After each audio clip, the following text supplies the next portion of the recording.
Assalamualaikum warahmatullahi wabarakatuh. Waalaikumsalam warahmatullahi wabarakatuh. Innal hamdalillahi nahmaduhu wa nasta'inuhu wa nastaghfiruh wa natubu ilaihi wa na'udzu billahi min syururi anfusina wa min sayyiati a'malina. May yahdihillahu fala mudilla lahu wa man yudlil fala hadiya lahu. Wa ashhadu an la ilaha illallah wahdahu la syarika lah. Wa ashhadu anna Muhammadan abduhu wa rasuluhu la nabiyya ba'dah. Allahumma salli wa sallim wa barik ala abdika wa rasulika nabiyyina Muhammad wa ala alihi wa ashabihi wa man tabi'ahum bi ihsanin ila yaumil qiyamah, amma ba'd.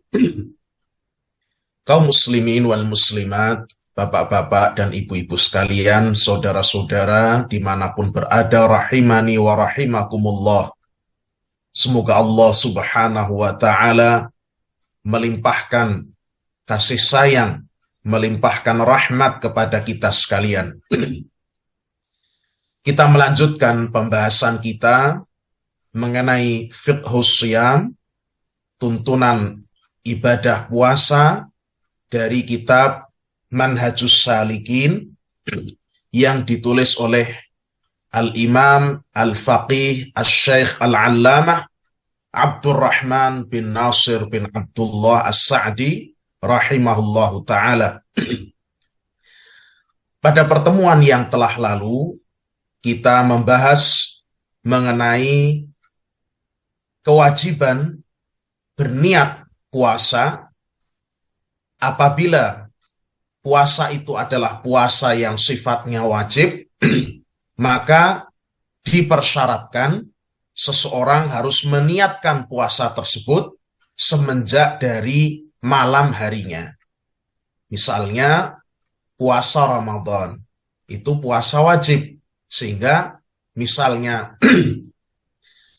besok adalah tanggal 1 Ramadan, ya misalnya hari ini di waktu maghrib, waktu terbenamnya matahari terlihat hilal, maka malam hari tersebut harus sudah meniatkan untuk berpuasa, ya.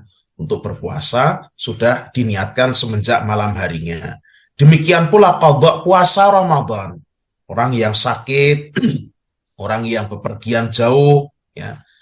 Kemudian juga orang yang mungkin ada uzur-uzur yang lain, ya, yang diperbolehkan oleh syariat untuk tidak berpuasa, maka juga dalam mengqadha'nya dipersyaratkan untuk mulai diniatkan semenjak malam harinya. Misalnya besoknya seorang ingin mengqadha' puasa, maka semenjak malam harinya dia sudah meniatkan puasa. Jadi bukan misalnya satu hari, misalnya hari ini baru ingin qadha' puasa karena sejak subuh belum makan, baru mulai niat semenjak pagi atau siang harinya. Itu tidak diperbolehkan, tidak sah puasa wajibnya tersebut. Adapun puasa sunnah, maka diperbolehkan seseorang baru meniatkannya sejak siang hari atau setelah sholat subuh misalnya, setelah masuk waktu subuh, itu tidak ada masalah. Hal ini didasarkan pada hadis Nabi Shallallahu Alaihi Wasallam yang diriwayatkan oleh Al-Imam Ad-Daraqutni dan lain sebagainya, bahwasannya Nabi Shallallahu Alaihi Wasallam mengatakan, "Man lam yubayyitis shiyam qabla tulu'il fajr fala shiyama lahu." Barang siapa yang belum meniatkan puasa sebelum terbitnya fajar, ya ini sebelum waktu subuh, dalam riwayat-riwayat yang lain, "Man lam yubayyitis shiyama minal lail," barang siapa yang tidak meniatkan puasa semenjak malam harinya, fala shiyama lahu, maka tidak ada puasa baginya. Ini di puasa-puasa yang sifatnya wajib. Adapun puasa sunnah diperbolehkan, ya. Apa dalilnya? Dalilnya hadis Aisyah radhiyallahu taala anha, di mana Rasulullah Shallallahu Alaihi Wasallam pernah menjumpai Aisyah di suatu hari. Ya. Aisyah adalah salah satu istri beliau, alaihi salatu wassalam. Kemudian Nabi alaihi salatu wassalam bertanya pada Aisyah, hal indakum syai'un? Wahai Aisyah, apakah engkau punya makanan? Ya. Engkau punya sesuatu yang bisa dimakan pada hari ini? Faqulna la. Aisyah menjawab, kami tidak punya apa-apa ya Rasulullah. Qala, maka Rasul Shallallahu Alaihi Wasallam bersabda, fa inni idzan shaimun. Kalau begitu, hari ini saya akan berpuasa. Nah, ini puasanya puasa sunnah. Sehingga ini menjadi dalil bahwa kalau puasa sunnah, itu boleh dimulai niatnya meskipun sudah masuk waktu subuh atau sudah pertengahan hari misalnya, itu tidak mengapa. Hanya saja seseorang tentunya tidak boleh makan dan minum semenjak dia memasuki waktu subuh. Ya, jadi dia belum makan, belum minum semenjak masuk waktu subuh. Ini dipersyaratkan hal tersebut. Kemudian kita masuk pada pembahasan yang berikutnya mengenai orang-orang yang diberikan uzur tidak berpuasa. Wal maridul ladzi yatadarraru bis shaumi wal musafiru lahumal fitru wasyiyam. Dan orang yang sakit, ya, orang yang sakit yang puasa itu membahayakan mereka, puasa itu bermadarat bagi mereka. Demikian pula musafir, orang yang melakukan perjalanan yang jauh, yakni ukuran 16 farsakh atau kurang lebih sekitar 81 km. Lahumal fitru, maka mereka berdua, yakni golongan tersebut, itu diperbolehkan untuk fitr, untuk berbuka, yakni tidak berpuasa, wasyam, dan juga diberikan pilihan untuk berpuasa. Boleh berbuka, tapi juga boleh berpuasa. Lahumal fitru wasyam, boleh berbuka, tidak berpuasa, dan boleh pula memilih berpuasa. Di sini ada beberapa rincian yang harus kita rincikan. Orang yang sakit itu ada beberapa jenis. Jenis yang pertama adalah orang yang sakitnya itu tidak sama sekali memadaratkan puasa dan juga tidak berat bagi dia apabila dia berpuasa. Misalnya mungkin sakit gatal-gatal misalnya, atau mungkin sakit pegal-pegal, atau sakit persendian dan lain sebagainya, yang tidak ada madarat sama sekali apabila dia berpuasa.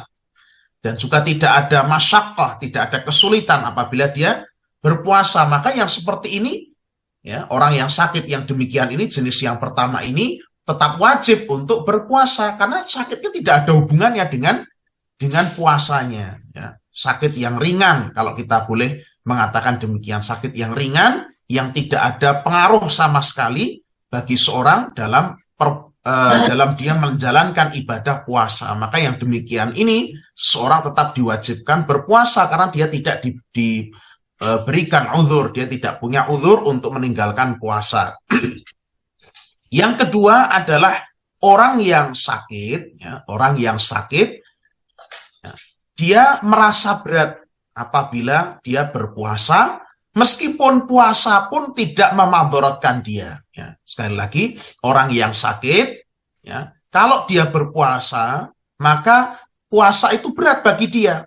Ya. Dia akan menjumpai masyaqqah, kesulitan ketika dia berpuasa. Meskipun kalaupun taruhlah dia tetap berpuasa, itu tidak memberatkan dirinya. Maka dalam hal ini, puasa itu hukumnya makruh baginya. Puasa itu hukumnya dibenci bagi dia. Ya. Misalnya, ya, sakit yang mungkin sedang, seperti misalnya orang flu. Ya. Flu berat kadang-kadang. Ya.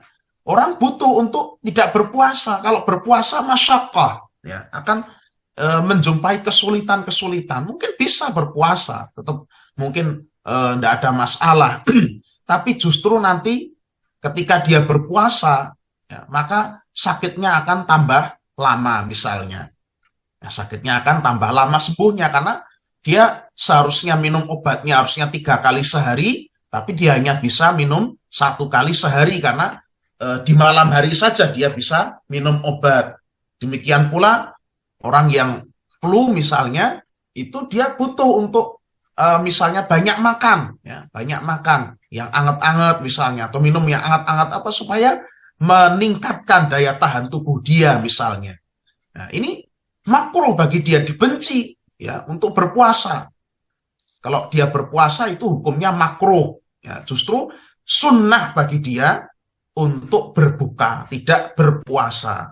Ya. Ya, mungkin sakit-sakit yang sedang seperti itu. Bahkan misalnya seorang batuk, ya, batuknya mungkin agak lumayan berat ya, batuknya batuk terus sampai tenggorokan tuh sakit, ya, radang tenggorokan. Kalau dia berpuasa, ya mungkin tidak ada masalah, ya, mungkin tidak ada masalah. Artinya tidak memberikan efek yang signifikan, yang mungkin berat, ya. Tapi kalau dia puasa, dia menemui masyakkah, kesulitan.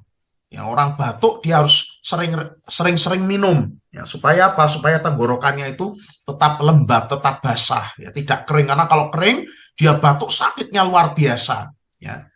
Ya, dan juga dia lebih baik minum obat, ya, minum obat secara rutin dibandingkan dengan minum obatnya hanya pada waktu malam. Nah, yang seperti ini makruh, ya, dia berpuasa. Justru disunnahkan bagi dia untuk berbuka, yakni tidak berpuasa. Dan nanti di hari-hari di luar bulan Ramadan dia mengqadha puasa yang ditinggalkan. Ya, kalau memang lama ya tidak ada masalah, sakitnya lama nggak ada masalah. Ya, batuknya lama tidak ada masalah. Ya, 15 hari atau mungkin lebih dari itu tidak ada masalah. Ya, kalau memang puasa itu berat bagi dia, karena memang kadang-kadang orang kan menjumpai penyakit kan beda-beda. Barakallahu fiikum. Yang ketiga adalah sakit yang berat. Sakit yang berat di mana seseorang apabila dia berpuasa itu dia menjumpai masyakkah, ya, jelas dia menjumpai kesulitan, dan berpuasa itu akan semakin bermadarat bagi dia. Ya, kalau dia berpuasa maka justru semakin bermadarat baginya. Orang-orang yang betul-betul dijelaskan oleh dokter, kamu harus berbuka, ya, tidak boleh berpuasa. Karena kalau kamu berpuasa, justru kamu nggak sembuh-sembuh misalnya, justru kamu tambah sakitnya. Ya. Mungkin jenis-jenis sakit yang agak parah, misalnya sakit demam, sakit tipes misalnya, ya, demam berdarah, sakit corona misalnya, wal'iyadzubillah, dan lain sebagainya. Hal ini hukumnya wajib untuk tidak berpuasa. Hukumnya wajib tidak berpuasa. Kalau berpuasa dia berdosa dan haram hukumnya. Berdasarkan firman Allah Subhanahu wa taala, "Wala taqtulu anfusakum innallaha kana bikum rahima." Janganlah kalian membunuh diri-diri kalian sendiri. Sesungguhnya Allah Subhanahu wa taala amat sangat penyayang kepada kalian. Demikian pula firman Allah Subhanahu wa taala, "Wala tulqu bi aidikum ila tahlukah." Dan janganlah kalian menjerumuskan diri-diri kalian ke dalam at-tahlukah, ke dalam kebinasaan. Demikian pula sabda Nabi sallallahu alaihi wa ala alihi wasallam, beliau bersabda, "La dharara wa la dhirar." Tidak ada atau tidak diperbolehkan seseorang untuk memadaratkan dirinya sendiri, dan tidak diperbolehkan pula memadaratkan orang lain. Jadi ini 3 rincian berpuasa. Sakitnya sakit panu misalnya, atau sakit apa yang ringan-ringan misalnya, atau bisulen atau apa, ya tentu tidak ada hubungannya dengan puasa. Sehingga ya harus berpuasa kan. Orang misalnya kena bisul misalnya, ya tinggal diolesi salep di bagian luar, tidak perlu dia minum obat, ya. Kalau sakitnya sedang maka makruh berpuasa, ya, makruh memberat-beratkan diri, memaksakan diri untuk berpuasa, ya. Orang sakit flu misalnya, atau sakit batuk atau yang lain misalnya, ya, dia butuh untuk minum obat, gitu. untuk mempercepat kesembuhannya misalnya, itu makruh dia berpuasa, dibenci hukumnya berpuasa.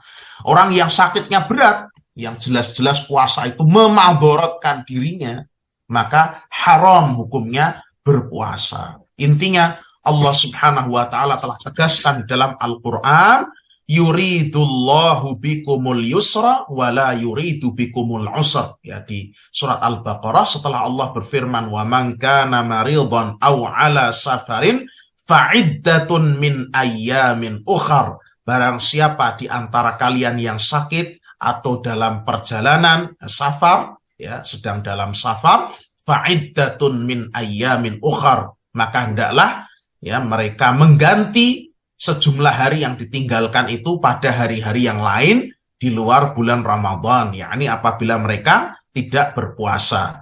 Kemudian Allah berfirman, yuridullahu bikumul yusra wa la yuridu bikumul usra. Allah Subhanahu wa taala menghendaki, menginginkan, mencintai untuk kalian al-yusra, kemudahan, wala yuridu bikumul usra, dan Allah Subhanahu wa taala tidak menginginkan, tidak menghendaki, tidak menyukai, tidak mencintai untuk kalian al-usr, kesukaran. Barakallahu fikum. Ini orang yang sakit. Adapun musafir, musafir itu ya secara umum diperbolehkan bagi dia untuk tidak berpuasa, baik safarnya ringan atau safarnya berat. Orang safar itu diperbolehkan untuk tidak berpuasa, baik safarnya ringan atau safarnya berat. Tentu safar itu sebagaimana kita sebutkan tadi, ya, para ulama, jumhurul ulama, mayoritas ulama, ya, berdasarkan hadis-hadis yang datang dalam masalah ini, mereka melihat bahwa para sahabat itu menentukan jarak, ya, di mana mereka mulai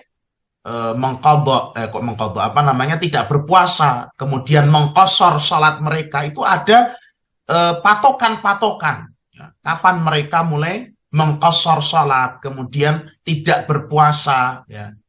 Seperti di dalam kitab Muwatta Imam Malik rahimahullah disebutkan misalnya Abdullah bin Umar itu tidaklah dia mengqashar salat kecuali jika dia melakukan perjalanan dari Madinah kemana misalnya, dari Makkah kemana misalnya. Nah, itu ada patokan-patokan yang disebut sebagai safar, ya. Bukan kemudian misalnya kalau orang Jogja dari kota gede misalnya kemudian pergi ke Sleman gitu dihitung safar, ya tidak, itu masih bukan safar. Kalau seperti itu nanti bingung orang itu, ya. Kalau tidak ada ya patokan-patokan sebagaimana yang dijelaskan oleh salafus saleh, ya, yang diberikan oleh para ulama, maka orang akan menjadi bingung, ya, mana patokannya. Kadang-kadang orang pergi misalnya sampai dari Jogja misalnya sampai ke Klaten sudah dianggap safar, kan? Atau sampai misalnya Kaliurang sudah dianggap safar. Ini bukan safar. Nah, para sahabat dulu biasa menentukan ini kalau sampai mana, ya, urufnya sampai mana. Nah, dari situ para ulama kemudian mengambil dari banyak athar, banyak hadis bahwa minimal jarak safar adalah 16 farsakh. 16 farsakh setara dengan kurang lebih 81 km. Nah, kalau sampai mencapai jarak tersebut, maka itu dihitung sebagai safar. Nah, kalau seseorang bepergian, ya, entah dia bepergian dengan kendaraan sendiri seperti motor atau mobil atau mungkin jalan kaki bahkan, atau naik sepeda mungkin karena nggak punya kendaraan, nggak punya uang, atau dengan kendaraan-kendaraan yang enak seperti pesawat, kereta api, ya, bis yang nyaman, tidak ada bedanya. Pokoknya itu dihitung safar. Ya, tidak ada bedanya. Sepakat para ulama, tidak ada perbedaan. Mau kendaraannya enak, mau kendaraannya susah, pokoknya tetap itu namanya safar selama memenuhi masafah atau jarak safarnya. Bukan masalah enak atau tidaknya. Ya. Sehingga musafir secara umum, meskipun perjalanannya itu pakai kereta, dia tidur sepanjang perjalanan, itu tetap terkena rukhsah ini. Mengqashar sholat boleh, ya, dan juga tidak berpuasa. Tidak berpuasa dan nanti mengqadha puasa tersebut. Barakallahu fikum. Hanya saja, safar itu ada beberapa jenis. Ya. Safar ada beberapa jenis. Yang pertama, ketika seseorang meniatkan safar, ya, meniatkan safar memang tujuannya untuk hilah, untuk ngakali supaya dia tidak puasa. Jadi memang tujuan safarnya itu aku sengaja safar di tengah-tengah Ramadan biar saya tidak puasa. Nah, kalau seperti ini, para ulama mengatakan itu tidak bisa menggugurkan kewajiban puasanya. Yang namanya hilah, ngakali, akal-akalan, akal bulus, itu tidak bisa menggugurkan kewajiban syariat. Ini kaidah penting sekali dalam fikih, dalam agama kita. Contoh-contoh. Misalnya orang yang punya sejumlah harta yang mencapai nisab. Ya, harta mencapai nisab emas misalnya. Dia punya harta sebanyak 100 juta rupiah di tabungan. Karena dia tahu bahwa sebentar lagi, ya, akan berputar 1 tahun penuh harta itu dimilikinya.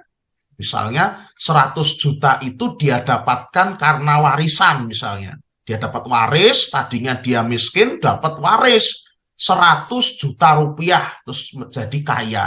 Nah, ini misalnya saja, ini contoh. Maka kan itu harta mencapai nisab zakat. Kemudian, ya, ternyata sudah menjelang haul, nah, 1 tahun. Karena dia pengen ngakali supaya harta itu tidak dizakatkan, maka harta itu diubah bentuknya ke dalam benda-benda yang tidak wajib dizakatkan. Seperti misalnya diubah beli mobil, diubah beli rumah, diubah beli tanah. Nah, itu kan tidak ada zakatnya. Nah, ini namanya ngakali syariat. Ya, ngakali syariat. Ya. Orang-orang yang punya harta diubah-ubah terus, sengaja supaya tidak ada zakatnya. Karena mobil, kemudian tanah, kemudian rumah, perkakas-perkakas, itu tidak ada zakatnya. Laptop, kemudian TV, atau tidak ada zakat. Yang ada zakatnya itu adalah sebagaimana yang disebutkan dalam syariat, emas, perak, uang, barang dagangan, binatang ternak, dan lain sebagainya. Nah, maka kalau orang sengaja dengan niat ngakali, itu tidak gugur kewajiban syariat atas dia. Dia tetap wajib untuk membayarkan zakat tersebut. Kecuali tadi, orang memang tidak ada maksud ngakali, memang dia mau safar kok. Ya. Sebagaimana juga tadi, orang yang punya harta, dia memegang uang 100 juta itu, ya, misalnya itu jatuhnya waris dapat 100 juta misalnya dia dapat, dan memang dia butuh untuk membeli rumah karena memang dia selama ini tidak punya rumah yang dia tempati secara permanen misalnya, atau dia mau beli kebutuhan tertentu, misalnya anaknya kuliah kemudian dibayarkan dengan uang itu, misalnya kuliahnya di kedokteran sehingga mahalnya luar biasa, atau misalnya dia butuh kendaraan, dia beli mobil, ya maka gugurlah, ya, dari tadi 100 juta dibelikan mobil habis atau berkurang sampai kurang dari nisab, maka ya sudah tidak terkena kewajiban zakat dari uang tersebut.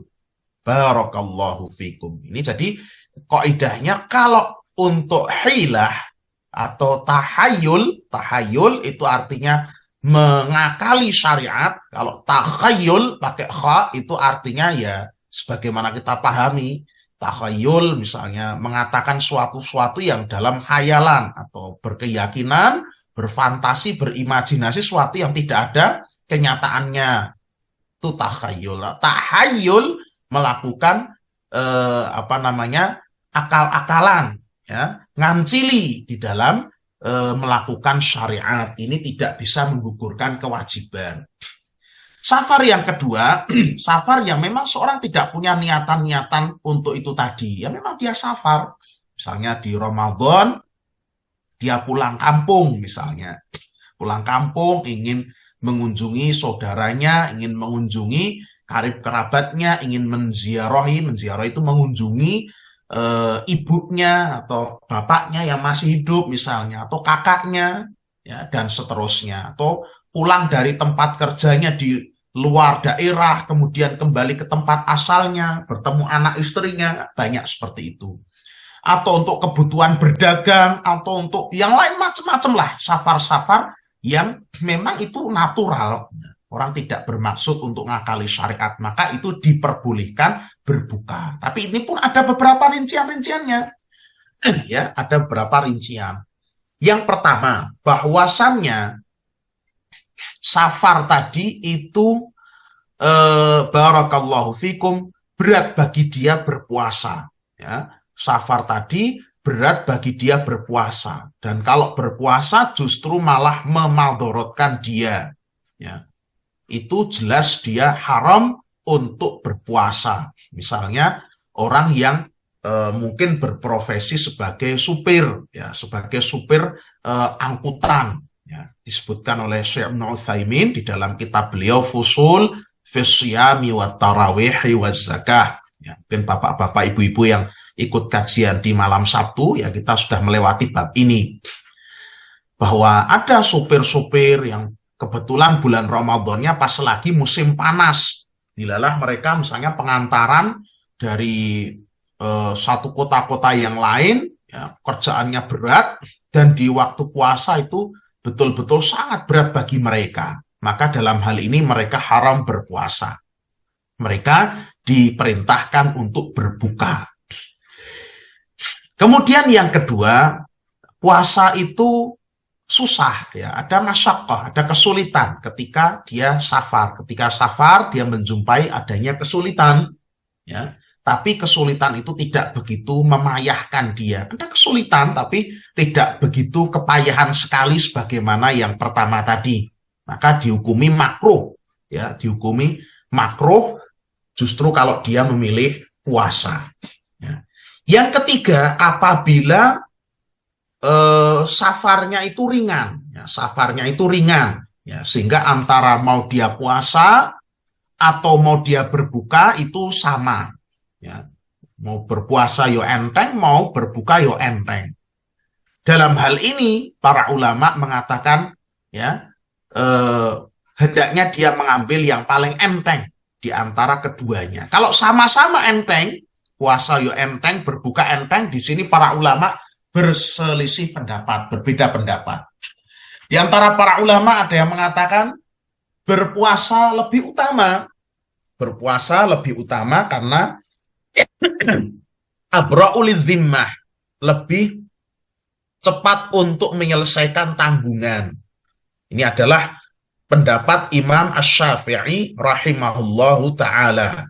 Puasa lebih utama karena lebih cepat menyelesaikan tanggungan. Ya, di antaranya demikian. Beliau juga berdalil bahwa inilah yang diperbuat oleh Nabi Shallallahu Alaihi Wasallam, di mana pada suatu hari para sahabat itu pernah berperjalanan bersama beliau. Nah, para sahabat tidak ada yang berpuasa, semuanya berbuka. Yang berpuasa hanya Nabi Shallallahu Alaihi Wasallam dan Abdullah bin Rawahah, salah seorang sahabat. Nah, Imam Syafi'i berdalil dengan ini. Akan tetapi yang paling kuat, yang zahir dalil-dalil menunjukkan hal itu adalah bahwa berbuka lebih afdal. Berbuka, yaitu tidak berpuasa, itu lebih afdal. Ya. Mengapa demikian? Ya, ini adalah pendapat yang dipegangi oleh Al-Imam Ahmad rahimahullahu ta'ala. Ya, bahwasannya meskipun tidak dijumpai adanya kesulitan, tapi berbuka dalam safar itu tetap lebih afdal. Kenapa demikian? Yang pertama, Imam Ahmad diantaranya berdalil dengan sabda Nabi Shallallahu Alaihi Wasallam, di mana beliau bersabda, laisa minal birri as-siyamu fis safar.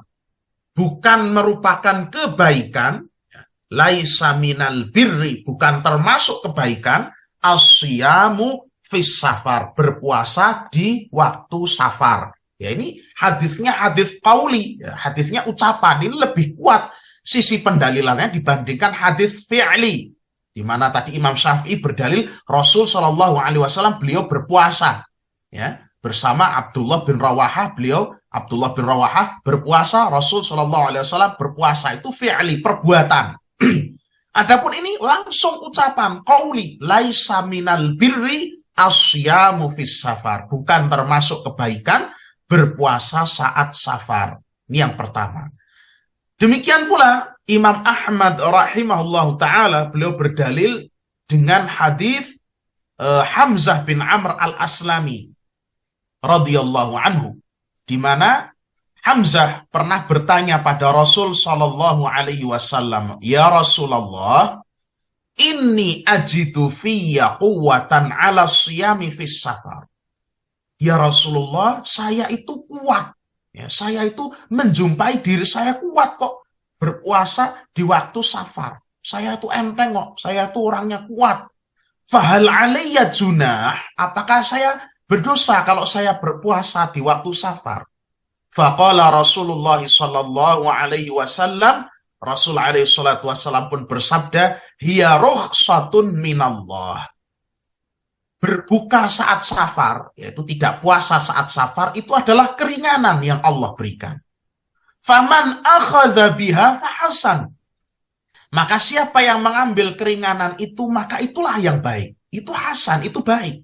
Itu bagus. Wa man ahabba ayyasuma fala junaha alaih. Tetapi barang siapa yang suka untuk berpuasa, maka tidak ada dosa baginya.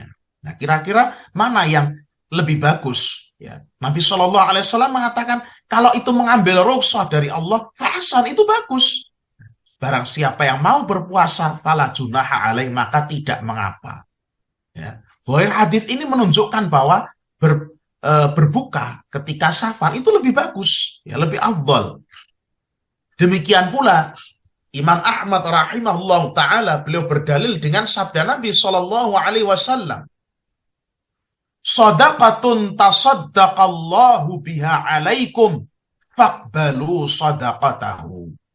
Ya, keringanan itu, ya, keringanan dalam safar, mengqashar sholat dan lain sebagainya, itu adalah sedekah yang Allah Subhanahu wa taala bersedekah dengannya kepada kalian. Faqbalu sadaqatahu, maka terimalah oleh kalian sedekah dari Allah Subhanahu wa taala. Ya. Jadi ini adalah beberapa dalil-dalil yang menunjukkan bahwa barakallahu fikum, bahwa berbuka saat safar itu lebih utama meskipun seorang tidak menjumpai kesulitan di dalam safar. Yang pertama, faedah yang pertama, itu menunjukkan kuatnya keimanan seseorang kepada nama Allah Subhanahu wa taala Ar-Rahman, Ar-Rahim, Al-Latif, ya. Maha pengasih, Maha penyayang, Maha lembut, ya. Bahwa Allah Subhanahu wa taala punya rahmat yang luas, ya. Maha berkasih sayang, Maha penyayang pada hamba-hambanya, Maha menganugerahkan kemudahan-kemudahan pada hamba-hambanya, bersikap lemah lembut, ya, bersikap lembut kepada hamba-hambanya. Seorang akan semakin, ya, kuat, ya, keimanannya kepada Allah Subhanahu wa taala, semakin mendorong dia untuk cinta pada Allah Subhanahu wa taala, ya. Menunjukkan kuatnya keimanan seorang pada sifat pengasih dan penyayang Allah Subhanahu wa taala. Ini yang pertama. Yang kedua, ketika seorang itu berbuka, ya, tidak berpuasa ketika safar, maka itu justru akan menjadi menghidup-hidupkan sunnah yang ditinggalkan. Karena kita mengetahui di zaman ini tuh justru orang tuh kebalik-balik memikirnya. Pokoknya nek ono uang, ya, pokoknya kalau ada orang yang justru berpuasa, justru tidak puasa ketika bepergian, numpak kereta ora poso, itu dianggap saya kaya cacilik. Ya, wah, posone cacilik kae. Kae saya cacilik kae wong bepergian nenteng kok ora poso, kan begitu. Kayak mesti ngajine orang adoh kan. Kan begitu, mesti ngajinya imannya belum kuat, mesti ilmunya masih cetek. Padahal justru kebalik. Hadits Nabi mengatakan laisa minal birri asyam bis safar. Bukan merupakan kebaikan, artinya tidak ada keutamaan yang lebih. Tidak terus mendapat keutamaan yang berlipat-lipat gitu loh. Ketika seorang itu menyusah-nyusahkan dirinya sendiri, bukan. Ya. Bukan begitu syariat itu. Syariat itu adalah dengan ittiba. Ya. Syariat itu dengan ittiba. Dengan mengikuti tuntunan. Ya. Bukan terus kemudian ketika seorang itu malah tambah angel, tambah gede ganjarannya. Tidak mesti harus seperti itu. Ketika itu memang amalan yang disyariatkan dan amalan itu memang tambah berat, misalnya sholat malam itu tentu pahalanya lebih gede dibandingkan sholat di waktu siang seperti sholat duha. Ya, sholat malam sholat yang paling utama ya setelah sholat wajib. Ya, tentu ganjarannya lebih besar, itu memang amalan disyariatkan. Tapi kalau tidak disyariatkan, ya jangan mensyariat-syariatkan sendiri, kan begitu. Apalagi tadi sudah bolak-balik pemahaman yang ada dalam sunnah. Justru kita katakan, justru dengan seorang itu tidak puasa ketika safar, itu dia menghidup-hidupkan sunnah yang ditinggalkan. Dan ngajari banyak orang. Terlebih-lebih lagi apabila dia seorang yang alim. Sehingga orang akan pada tahu, oh ternyata justru kalau di dalam safar itu diberikan keringanan, kan gitu. Oh ternyata, misalnya pakai kereta api, pakai pesawat, empuk, ya toh, dingin, itu boleh untuk berbuka. Ya, barakallahu fikum. Jadi ini justru malah banyak faedahnya. Sementara orang di zaman sekarang itu justru beranggapan kalau orang berpergian dan berbuka, ya tidak berpuasa, itu justru masih seperti anak kecil, masih imannya lemah atau ilmunya masih belum tinggi, misalnya seperti itu. Ini kebalik-balik. Barakallahu fikum. Tapi kalau seorang ingin puasa itu tidak dilarang, ya tidak dilarang. Sebagaimana hadis tadi, fala junaha alaih, tidak ada dosa, tidak ada masalah baginya.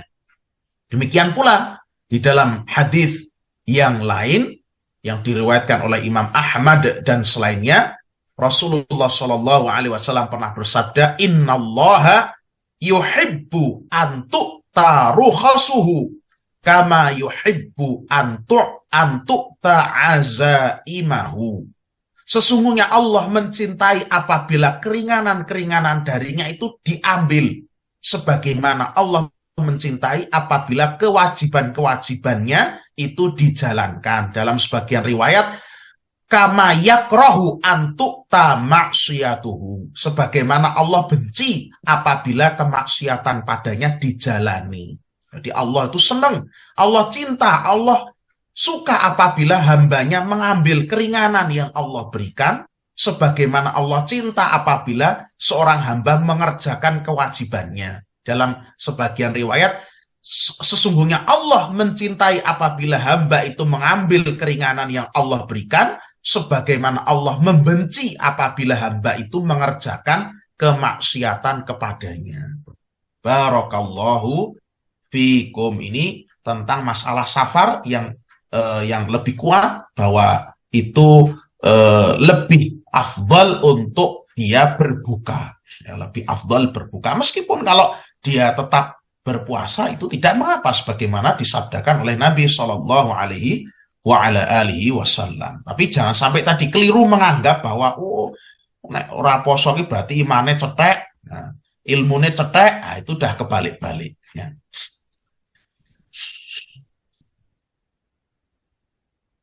Wal haidhu wan nufasa, dan wanita haid dan juga nufasa, wanita yang nifas, ya, yahrumu alaihi masyam, mereka berdua dilarang untuk berpuasa. Jadi memang tidak boleh puasa. Kalau puasa, puasanya tidak sah. Ya. Wa alaihimal qadha.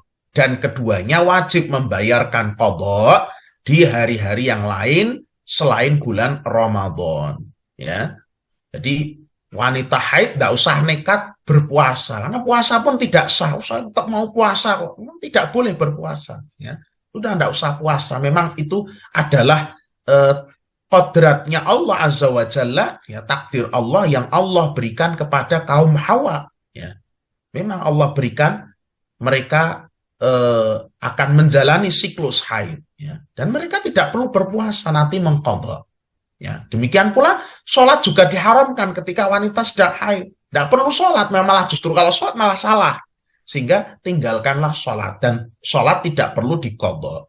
Kalau puasa ada kewajiban mengqadha. Barakallahu fikum. Demikian pula nifas, karena nifas itu adalah dihukumi sama dengan sama dengan haid. Apa dalilnya? Dalilnya adalah hadis Aisyah radhiyallahu taala anha, bahwa Aisyah pernah ditanya oleh seorang bernama Mu'adzah, yang bernama Mu'adzah al-Adawiyah.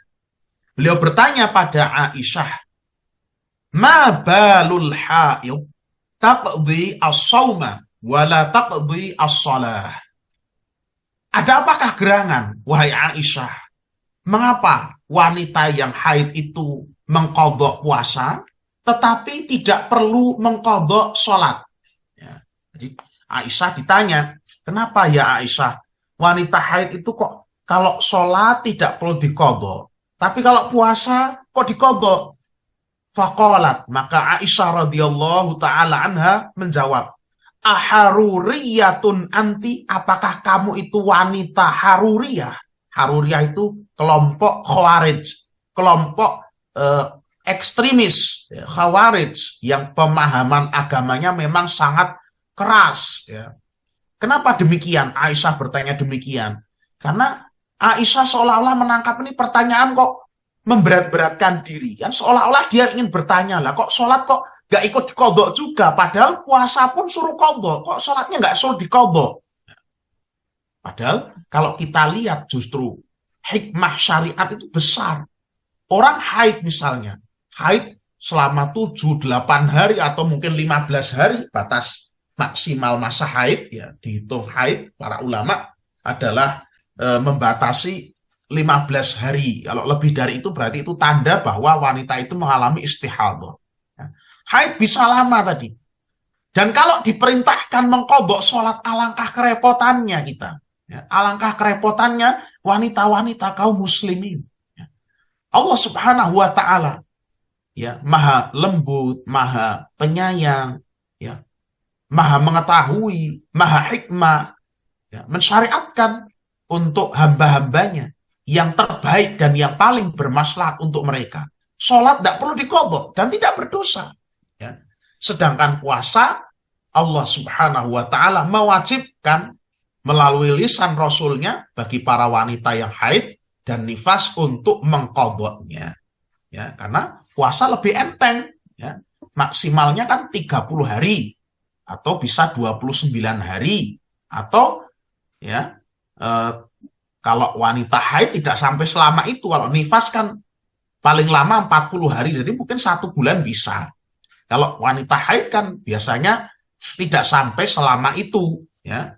Sehingga itu ringan untuk mengqadha puasa. Nah, maka Aisyah menanyakan, "Aharuriyatun anti, kamu ini wanita khawarij atau gimana?" Ya. Karena di antara ciri-ciri orang-orang khawarij itu berlebih-lebihan dalam masalah agama, ya. Sehingga mereka tadi bertanya hal semacam ini, kok sholatnya ora diqadha sisan wae. Seperti itu. Ciri-ciri orang khawarij itu memberat-beratkan diri dalam beragama. Sampai sekarang juga masih seperti itu. Beberapa dari kalangan khawarij, ya, khawarij ekstrim yang ada di negeri Syam dan beberapa negeri itu, kalau sholat pokoknya harus nemplek tanah. Jadi mereka tidak mau kalau sholat itu nemplek di tegel, itu tidak mau. Pokoknya lantai ini harus bentuknya tanah, misalnya seperti masjid itu harus bentuknya tanah, misalnya seperti itu. Ekstrim, ya. Cara-cara beragama yang ekstrim. Maka mereka pun juga ekstrim dan hulu dalam takfir, ya, mengkafirkan orang yang seharusnya belum layak, ya, belum terpenuhi syarat-syarat untuk mengkafirkan atau mengeluarkan orang tersebut dari lingkup kaum muslimin. Qultu, maka orang yang bertanya pada Aisyah tadi mengatakan, lastu biharuriyah, saya bukan haruriyah ya Aisyah, saya bukan wanita khawarij, walakinni as'al, tapi saya sekedar bertanya saja. Qalat Aisyah radhiyallahu anha kemudian mengatakan, kana yusibuna dzalik. Dulu di masa Nabi Shallallahu alaihi wasallam kami juga tertimpa hal itu, yaitu kami mengalami haid dan kami juga mengalami nifas. Fanu'maru biqadha'is shaumi wala nu'maru biqadha'is shalah. Dan kami hanya diperintahkan untuk mengqadha puasa dan kami tidak diperintahkan untuk mengqadha salat-salat kami. Ini hadis diriwayatkan oleh Imam Bukhari dan Imam Muslim. Ya, jadi wanita haid dan nifas itu tidak perlu berpuasa, tapi nanti mengqadha. Kemudian yang berikutnya, ya, ini yang mungkin terakhir ya di hari ini, wal hamilu wal murdhi' idza khafata ala waladayhima aftarata wa qadata wa at'amata an kulli yaumin miskinan. Kata Asy-Syaikh Ibnu Sa'di rahimahullah ta'ala, adapun wanita hamil dan menyusui, apabila kedua-duanya mengkhawatirkan keselamatan anak mereka, ya, apabila wanita hamil dan menyusui mengkhawatirkan keselamatan anak-anak mereka, ya, tok itu saja, aftarata wa qadota, maka keduanya wajib untuk berbuka dan nanti mereka mengqadha puasanya. Wa at'amata an kulli yaumin miskinan, bersamaan dengan itu mereka memberi makan pada orang miskin untuk setiap hari yang ditinggalkan. Ya. Ini adalah pendapat jumhurul ulama. Mayoritas ulama berpendapat mengenai wanita hamil dan menyusui itu dirinci begini. Kalau wanita hamil dan menyusui itu, ya, mereka khawatir atas kondisi si anak saja loh ini. Artinya kalau saya itu tidak memberikan makan pada anak saya, wanita hamil, kalau tidak makan, mungkin anaknya akan mengalami kekurangan nutrisi sehingga justru pertumbuhannya tidak sempurna, ya. Kemudian wanita yang menyusui, kalau saya itu tidak menyusui anak saya, sementara anak saya tidak mau minum susu selain dari saya, ya, maka anak saya akan binasa, akan khawatir saya dengan kesehatan, keselamatan anak saya. Maka keduanya itu, ya, berarti meninggalkan puasa karena menyelamatkan orang lain. Dalam hal ini mereka berkewajiban untuk berbuka, ya, karena demi keselamatan ya harus berbuka, tidak puasa. Tapi nanti mengqadha dan memberikan makan untuk setiap orang miskin dalam satu hari yang ditinggalkan. Jadi misalnya selama 1 bulan ya berarti memberikan pada 30 orang miskin, bayar fidyah sama seperti laki-laki maupun perempuan yang telah berusia tua renta, sama. Adapun apabila wanita hamil dan menyusui itu khawatir atas dirinya, keselamatan dirinya, bukan anaknya, yang dikhawatirkan dirinya, ya, berdasarkan kesaksian dokter, kalau kamu itu nanti tidak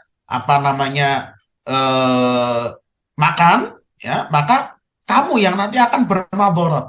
Atau mengkhawatirkan dirinya dan anaknya, kedua-duanya yang dikhawatirkan, ya, yang dikhawatirkan kedua-duanya, maka cukup mengqadha saja, tidak perlu memberikan makan atau memberikan fidyah.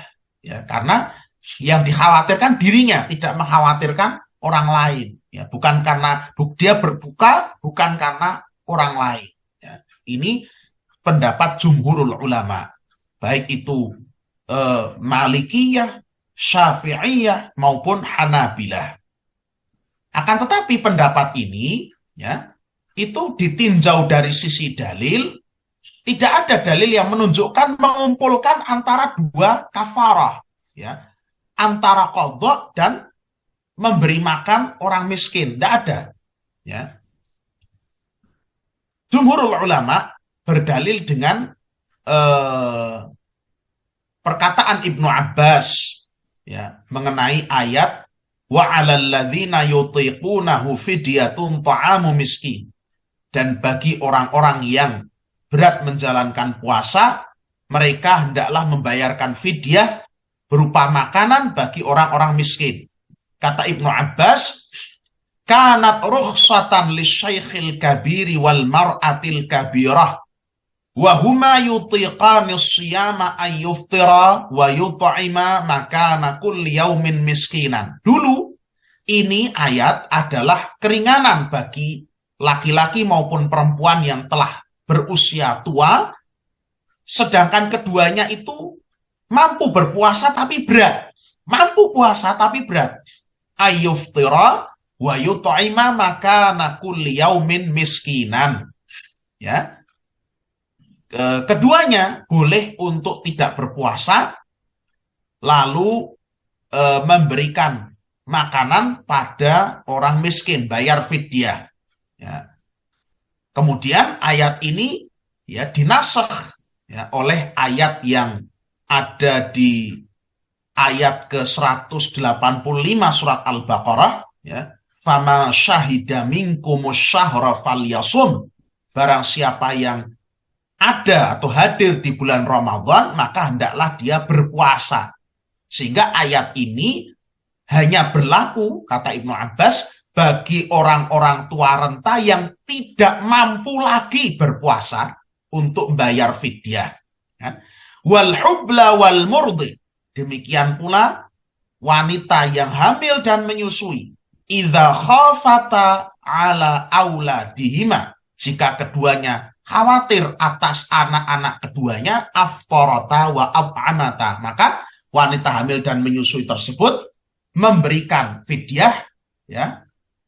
Mereka tidak berpuasa dan membayar fidyah. Nah, kemudian para ulama jumhur, ya, mayoritas ulama menggabungkan, ya, antara dua kafarah ini, mengqadha dan membayar fidyah bagi wanita hamil dan menyusui. Akan tapi ini tidak kuat dari sisi dalil. Kenapa? Karena perkataan Ibnu Abbas ini, ya, bagi wanita hamil dan menyusui yang tidak tidak mampu berpuasa karena mengkhawatirkan anak keduanya tidak perlu berpuasa dan membayar fidyah. Itu dimaksudkan oleh Ibnu Abbas membayar fidyah saja dan tidak perlu mengqadha, ya. Jadi dalil-dalil hanya menunjukkan salah satu pilihan. Ibnu Abbas, fatwa beliau itu adalah membayar fidyah tanpa mengqadha, ya.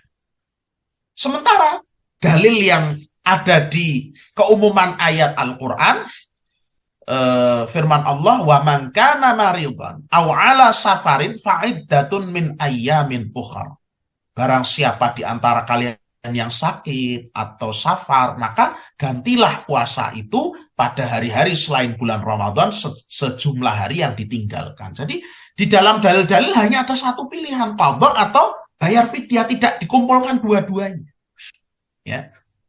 Sehingga dalam hal ini, ya, pendapat yang kedua dan ketiga, pendapat yang kedua adalah wanita hamil dan menyusui itu cukup membayar fidyah. Ini adalah fatwa Ibnu Abbas dan Ibnu Umar, fatwa dua orang sahabat yang mulia radhiyallahu taala anhuma, ya.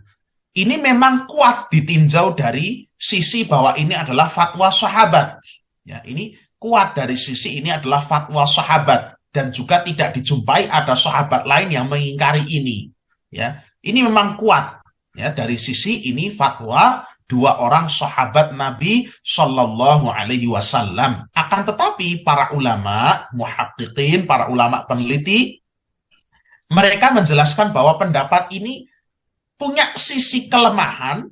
Dari sisi apa? Dari sisi kok menyamakan antara wanita hamil dan menyusui dengan orang tua renta yang sudah tidak mampu lagi berpuasa. Karena wanita hamil dan menyusui itu mampu untuk berpuasa. Ya, pada hari-hari lain ketika dia sudah tidak lagi hamil dan tidak menyusui. Ya. Sehingga dalam hal ini, pendapat yang ketiga adalah bahwa wanita hamil dan menyusui itu cukup mengqadha. Ya. Mereka seperti orang-orang yang sakit.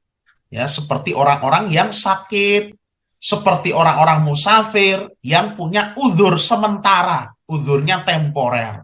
Dan di lain waktu mereka bisa mengqadha puasa. Dan ini saya dulu pernah berpendapat bahwa mereka wanita hamil dan menyusui itu bayar fidyah, dan itu kuat memang dari sisi pendapat para sahabat, ya, pendapat dua orang sahabat yaitu Ibnu Abbas dan Ibnu Umar radhiyallahu taala anhuma. Akan tapi saya juga cenderung, ya, sekarang saya cenderung pada pendapat yang ketiga, yakni bahwa wanita hamil dan menyusui mereka berkewajiban mengqadha. Dari sisi mana?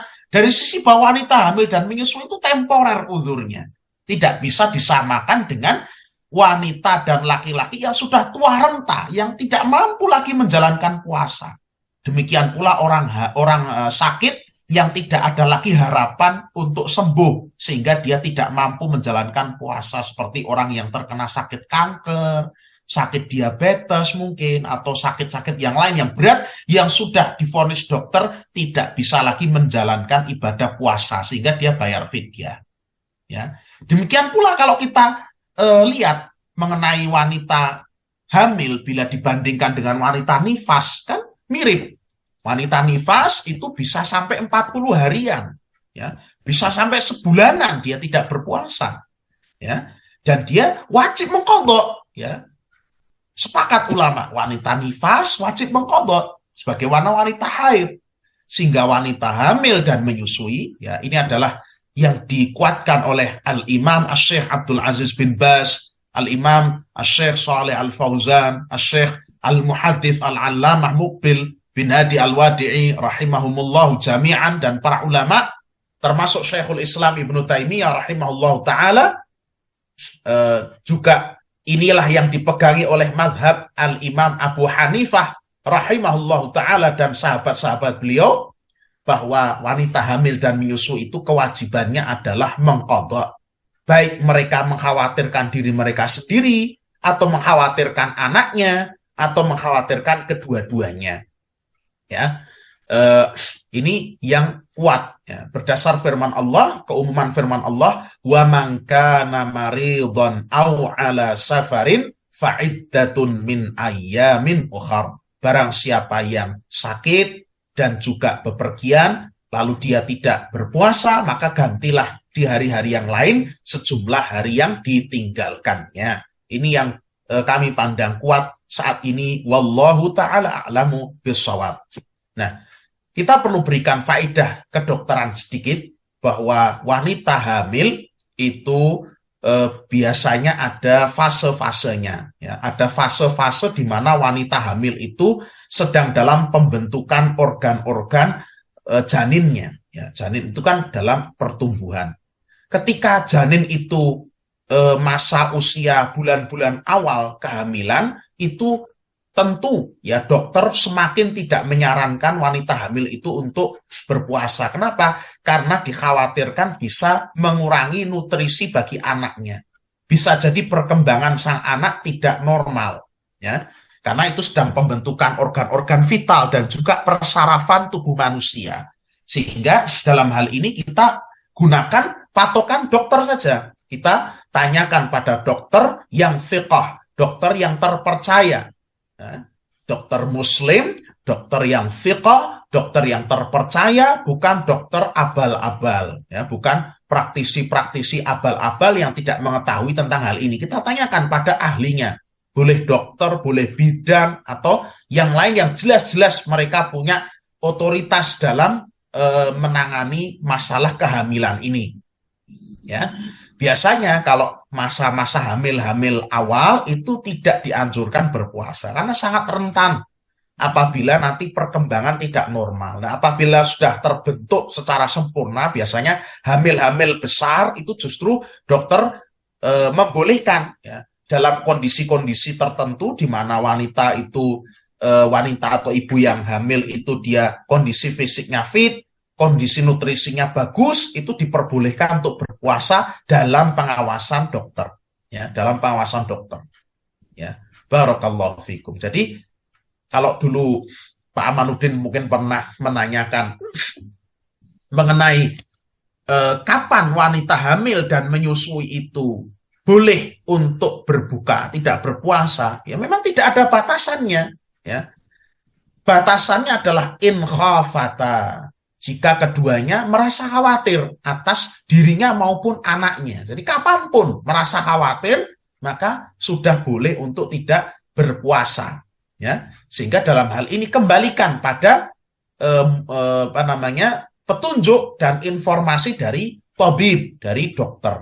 Ya, memang di dalam Islam itu sangat-sangat kita itu juga bersinkron dengan ilmu-ilmu yang lain, ya, ilmu-ilmu yang jelas, ilmu-ilmu yang bermanfaat dari ilmu-ilmu dunia, ilmu kedokteran misalnya, kita sakit apa misalnya tidak bisa wudhu, ya, itu ditanyakan pada dokter, misalnya kita kena luka, ya, luka sampai mungkin, ya mohon maaf ya, ngoreng misalnya, muncul luka sampai mengoreng, nah, kita tanya pada dokter, Pak dokter ini kira-kira saya bisa nggak ya untuk saya kenai air, ya, saya berwudu kira-kira bisa enggak? Kalau dokter mengatakan, udah enggak usah kena air dulu, ya sudah kita melakukan tayamum saja. Ya, kalau memang tidak mungkin bagi kita untuk wudu. Kalau masih mungkin wudu, kemudian anggota yang itu ditayamumkan, ya sudah kita wudu, anggota itu tidak usah dibasuh, kita tayamumkan anggota yang itu. Jadi kita tayamum untuk menggantikan membasuh dari anggota tersebut. Gitu. Barakallahu fikum. Jadi memang banyak hal kita meminta musyawarah, meminta pendapat, meminta keterangan dari tabib, dari yang ahli. Ya, dalam hal ini syariat tidak membatasi memang, ya kita menanyakan pada orang yang ahlinya. Ini yang kami kuatkan sekarang ini bahwa orang hamil, wanita hamil dan menyusui, ya mereka mengqadha ketika mereka mampu, kapanpun mereka mampu, ya kapan mereka mampu, tidak ada masalah. Misalnya hamil tahun ini, wah, terus kemudian menyusui, ya toh menyusui, ngomong-ngomong anak masih berat, ya udah kapanpun mereka bisa mengqadha, hendaknya mereka mengqadha. Barakallahu fikum, ya jangan memberat-beratkan diri sendiri.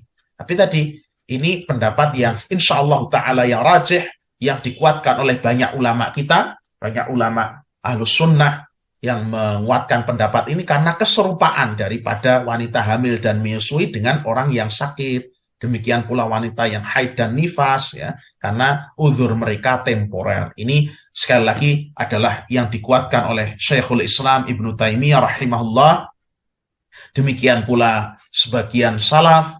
Demikian pula ini adalah madhabnya Imam Abu Hanifah dan beberapa orang sahabat-sahabatnya. Ini juga menjadi pendapat Syekh bin Baz, Ibnu Utsaimin, Shalih Al-Fauzan, Muqbil bin Hadi dan lainnya dari para ulama rahimahumullahu jami'an. Kita cukupkan sampai sekian. Assalamualaikum. Jika kondisi sedang kurang fit karena sakit perut, maka tatkala berpuasa wajib atau sunnah yang diniatkan dari malam hari, namun karena perutnya sakit, lalu niatnya bila kuat puasanya alhamdulillah, namun bila tidak kuat maka dibatalkan. Apakah makruh? Karena maunya berpuasa. Bolehkah niatnya setengah-setengah begini? Dan bagaimana pula nilai pahalanya?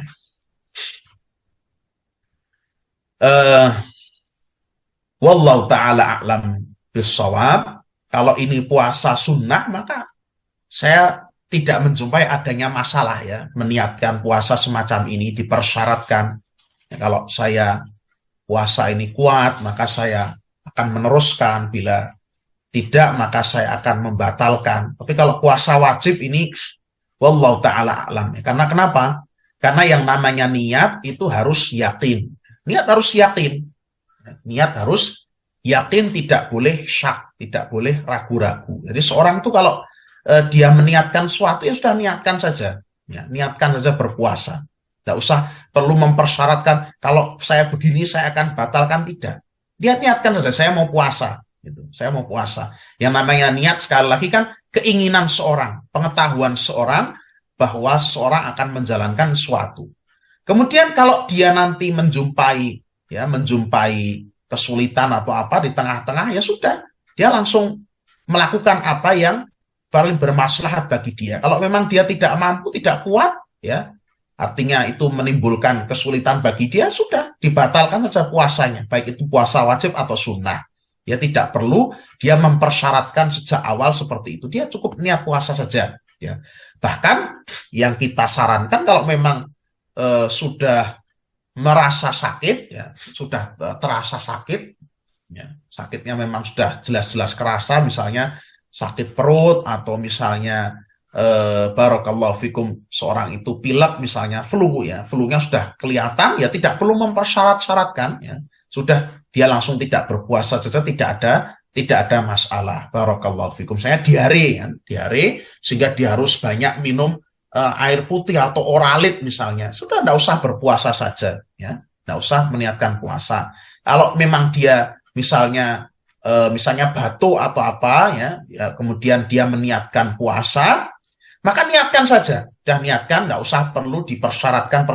Nanti saya khawatir nanti masuk ke dalam kaidah yang disebutkan ulama bahwa yang namanya keraguan-raguan itu menjadikan seseorang tidak sah, ya, menjadikan amalan seorang tidak sah, ya. Sehingga sudah, kalau mau niatkan saja, sudah saya mau puasa. Kalau tidak tinggal dibatalkan, itu tidak ada masalah, ya. Demikian pula sebaliknya, apabila seorang tadinya meniatkan untuk tidak berpuasa terus dilalah, ya, saya misalkan di malam hari terasa perut sakit, sering buang air besar terus, kok kelihatannya diare, ya, kemudian dia tidak berpuasa sejak awal, di tengah-tengah hari kok sembuh, ya sudah, tidak ada masalah. Memang dia meninggalkan puasa karena uzur. Ini yang kami nampak dari pertanyaan ini. Barakallahu fikum. Karena puasa wajib ini berbeda dengan sunnah. Kalau sunnah niatnya luas, ya. Kalau wajib ini memang dia niatnya ditentukan sejak malam dan juga lebih ketat dibandingkan amalan-amalan sunnah. Yang namanya amalan wajib itu lebih ketat daripada amalan sunnah. Sebagaimana kalau sholat sunnah itu boleh sambil duduk, sholat wajib sambil berdiri apabila mampu. Sholat sunnah boleh sambil menghadap kemanapun, ya toh. Ketika dalam kendaraan, misalnya di perjalanan, Nabi dan para sahabat itu sering melakukan sholat sunnah di atas kendaraan, tidak peduli kemanapun kendaraannya menghadap. Artinya mereka tidak perlu turun dari kendaraan, kemudian mereka barakallahu fikum menghadap ke kiblat. Jadi turun kemudian sholat menghadap kiblat, itu tidak mereka lakukan. Tapi kalau sholat wajib, mereka turun dari unta mereka, kemudian mereka sholat menghadap ke arah kiblat. Ya. Sehingga memang dari hadis-hadis menunjukkan bahwa sholat sunnah atau ibadah-ibadah sunnah itu lebih longgar. Adapun puasa yang wajib, ibadah yang wajib, maka ini kita perlu lebih memperhatikan, ya, lebih memperhatikan dari soal niat dan lain sebagainya. Dan niat hendaknya dia lakukan secara diazamkan, ya, diyakinkan, tidak susah dengan persyaratan-persyaratan seperti itu. Barakallahu fikum. Ada ulama yang memakruhkan dan ada yang mengharamkan berpuasa jika berpuasa baru dimulai pertengahan Sya'ban, kecuali puasanya menyambung dengan puasa sebelumnya, atau terbiasa berpuasa sunnah, misalnya Senin Kemis yang pas jatuhnya di pertengahan Sya'ban. Mayoritas ulama membolehkan berpuasa sunnah setelah pertengahan Sya'ban. Yang betul bahwa hadisnya ini bukan hadis mungkar, ya. Imam Ahmad dan Yahya bin Ma'in, ya, Ibnu Ma'in Yahya bin Ma'in mengatakan hadisnya mungkar. Ya, tapi yang betul hadis ini tidak hadis mungkar, ya. Ini dijelaskan oleh para ulama ahli hadis bahwa hadis ini tidak merupakan hadis yang mungkar. Jadi yang betul hadis ini adalah hadis yang sahih, dan memang kalau seseorang tidak punya kebiasaan berpuasa, ya, dia tidak diperbolehkan untuk memulai puasa-puasa sunnah di pertengahan Sya'ban. Jadi kalau Bapak dan Ibu sekalian, ini bulan Sya'ban, bulan di mana Nabi SAW memperbanyak puasa-puasa sunnah. Kalau Bapak dan Ibu sekalian ingin ya memburu ganjaran sebagaimana yang dilakukan Nabi SAW, artinya melakukan puasa-puasa sunnah di bulan Sya'ban ini, memburu banyak puasa sunnah di bulan Sya'ban, hendaknya dimulai dari sekarang. Ini masih tanggal 5 bulan Sya'ban. Jangan menunggu pertengahan Sya'ban, karena kalau sudah pertengahan Sya'ban, sementara kita tidak punya kebiasaan berpuasa, maka kita tidak diperbolehkan untuk berpuasa sunnah. Kenapa? Ini ada alasannya, ada hikmahnya. Supaya seorang itu tidak menjadi lemah ketika dia menjumpai Ramadan. Ya. Tidak punya kebiasaan puasa, kok baru mulai puasa semenjak pertengahan. Ya, apalagi sudah akhir-akhir. Tambah tak boleh lagi. La taqaddamu Ramadana bi siyami yaumin aw yaumaini illa rajulun kana yasumu sauman falyasumu. Janganlah mendahului Ramadan dengan berpuasa sehari atau 2 hari sebelumnya, kecuali seorang yang telah memiliki kebiasaan berpuasa, maka hendaklah dia meneruskan puasanya. Ya. Sehingga seorang kalau baru memulai kebiasaan berpuasa, ya jangan dimulai di pertengahan, karena itu justru akan melemahkan dia dalam puasa Ramadan. Ya. Besar kemungkinan ketika dia melanggar sabda Nabi, idzan tasafa Sya'ban fala tasumu. Kalau telah lewat pertengahan Sya'ban, ya bagi orang yang tidak punya kebiasaan puasa, maka jangan berpuasa. Boleh jadi ketika seorang melanggar hal ini, justru malah ketika puasa Ramadan di awal-awal semangatnya sudah beleret. Semangatnya sudah beleret, sudah redup-redup. Ya. Di pertengahan Ramadan sudah tambah kriep-kriep, di akhir Ramadan mejen. Sehingga lakukanlah sunnah Nabi SAW ini, wejangan beliau, supaya bertambah barokahnya, supaya bertambah pahalanya. Ya. Kalau mau udah pertengahan, tidak punya kebiasaan, memang sibuk, ya sudah, tidak usah dilakukan setelah pertengahan Ramadan. Setelah pertengahan Sya'ban, barakallahu fikum, ya. Tidak usah berpuasa sunnah. Sudah, jalani saja, nanti berpuasanya mulai ketika Ramadan. Jadi hadis ini yang betul sahih. Kalau puasa qadha, bisanya di pertengahan boleh. Iya, kalau puasa qadha, tidak ada masalah. Ya, qadha puasa itu lain urusan. Ya. Qadha puasa itu diperbolehkan. Sebagaimana qadha sholat, meskipun di waktu-waktu terlarang, tidak ada masalah.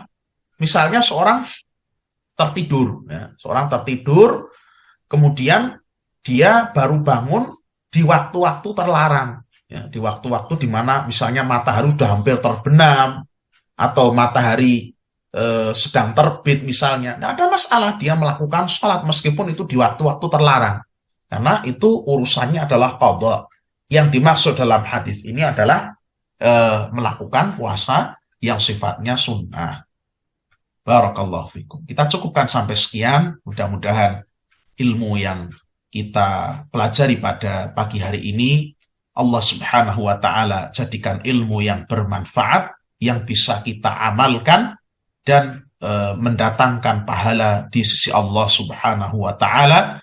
Kita tutup dengan doa kafaratul majlis. Subhanakallahumma wa bihamdika asyhadu an la ilaha illa anta astaghfiruka wa atubu ilaik. Wa sallallahu wa sallama wa baraka ala nabiyyina Muhammad wa ala alihi wa ashabi ajma'in. Wallahu a'lam bisawab. Assalamualaikum warahmatullahi wabarakatuh.